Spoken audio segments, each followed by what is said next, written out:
এলো মাহে রমজান এলো, এলো মাহে রমজান, এলো মাহে রমজান এলো, এলো মাহে রমজান। দোস্ত পানি পিপাসা লাগছে, একটু পানি খেয়ে নি। হ্যাঁ, আমারও তো লাগছে।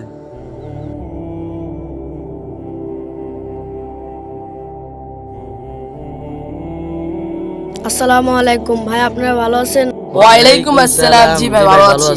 আমাদের উপর রোজা ফরজ হয়েছে, আমি রাখি, আপনারা কেন রাখেননি? রোজা রেখে কি লাভ? শুধু শুধু শরীরকে কষ্ট দেওয়া।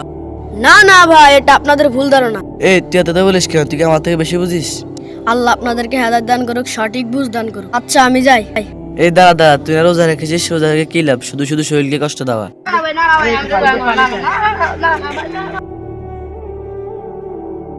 আসসালামু আলাইকুম। ওয়ালাইকুম আসসালাম। জুনায়েদ, কি হয়েছে? আপনারা জুনায়েদের সাথে এরকম করছেন কেন? তাহলে ভাই শুনেন। আসসালামু আলাইকুম ভাই, আপনারা ভালো আছেন? ওয়ালাইকুম আসসালাম। জি ভাই, ভালো আছি।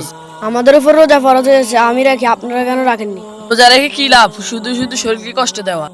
না না ভাই, এটা আপনাদের ভুল ধারণা। এই তুই এত বলিস কেন? তুই কি আমার থেকে বেশি বুঝিস? আল্লাহ আপনাদেরকে হেদায়েত দান করুক, সঠিক বুঝ দান করুক। আচ্ছা আমি যাই। এই দাদা, তুই আর রোজা রেখেছিস, রোজা রেখে কি লাভ? শুধু শুধু শরীরকে কষ্ট দেওয়া। ও, তাহলে এই ব্যাপার। আপনারা কিন্তু জুনায়েদের সাথে কাজটা ঠিক করেন নাই।